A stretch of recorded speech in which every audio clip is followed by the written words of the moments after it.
5 seconds.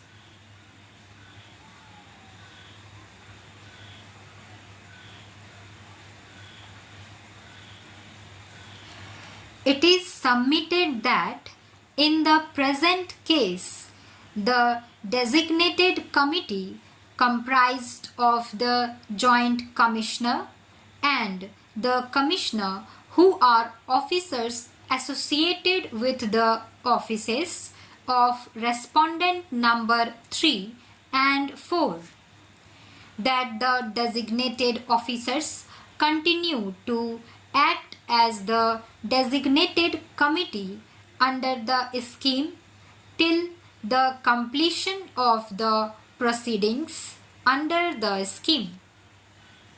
It is submitted that the designated committee under the scheme is being constituted on a need basis to comply with the orders of the courts across the country. That in many cases the designated committee rejected the applications under the scheme 2019 erroneously, and the different courts set aside the decisions of the designated committee after 30/06/2020 and directed the designated committee to consider the case of the respective applicants under the scheme 2019. It is submitted that to reconsider the cases pursuant to the orders passed by the courts, the CBEC issued the instructions allowing for manual processing of declarations under the scheme by the respective designated committees. It is submitted that, therefore, even the respective designated committees carried out their functions under the scheme, however, by manual processing. It is submitted that, therefore, the reasoning given by the Honorable High Court that the designated committees are not in existence after 30/06/2020 and therefore the appellant is not entitled to any relief may not be accepted as even after 30/06/2020 and even as per the instructions issued by the CBEC, the respective designated committees continued to function and process the declarations manually. It is further submitted by learned counsel appearing on behalf of the appellant that in the instant case the Honorable High Court has not properly appreciated the cause for which the appellant could not deposit the amount under the scheme 2019 on or before 30/06/2020.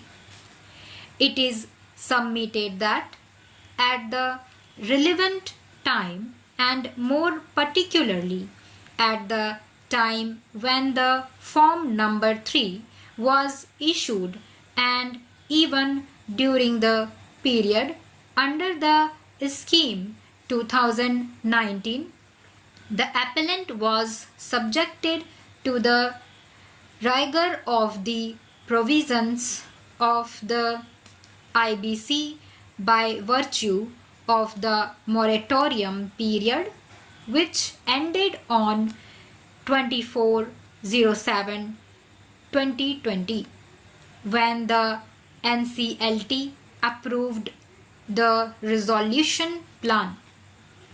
It is submitted that in the instant case, the appellant bona fidely could not deposit the settlement.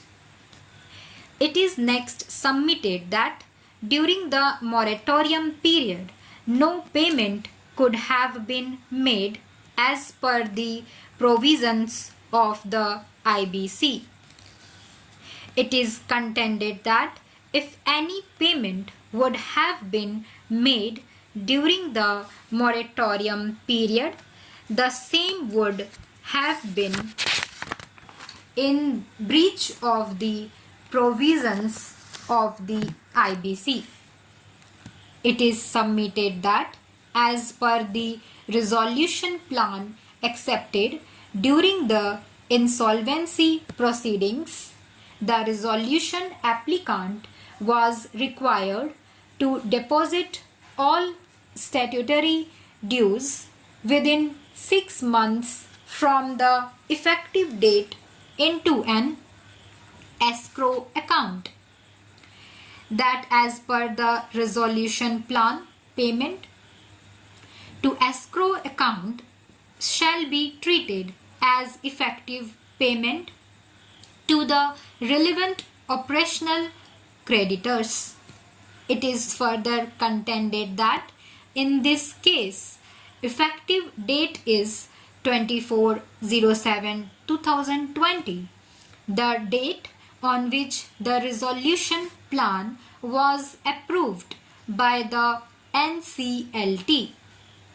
So, service tax dues along with other statutory dues were deposited in an escrow account on 08/01/2021 before the expiry of the period of 6 months.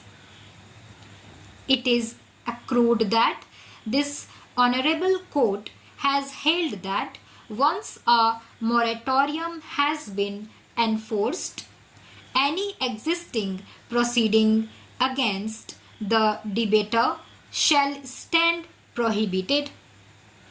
In this regard, it is submitted that the IBC shall have precedence over any inconsistent statutes.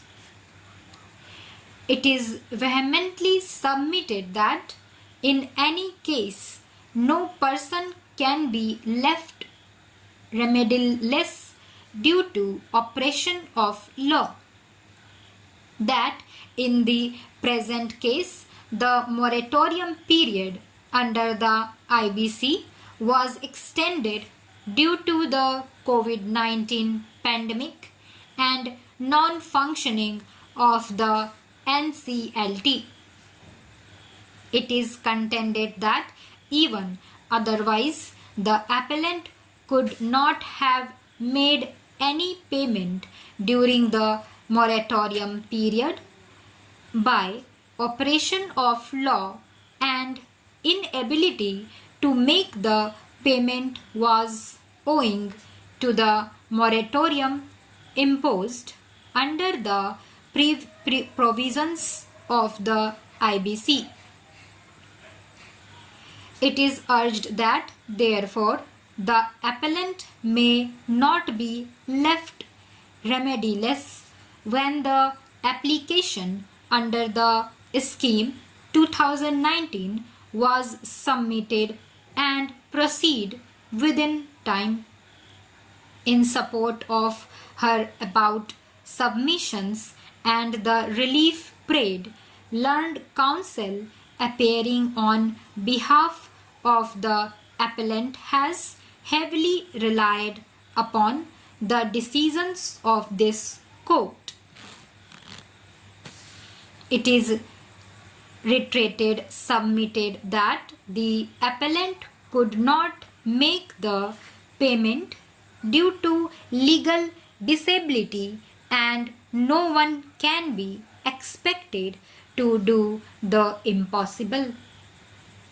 Reliance is placed on the decisions of this court. It is submitted that the appellant cannot be prejudiced or made to suffer for no fault for the appellant. Reliance is placed on the decision of this court in Anmol Kumar Tiwari and others versus State of Jharkhand reported in SCC.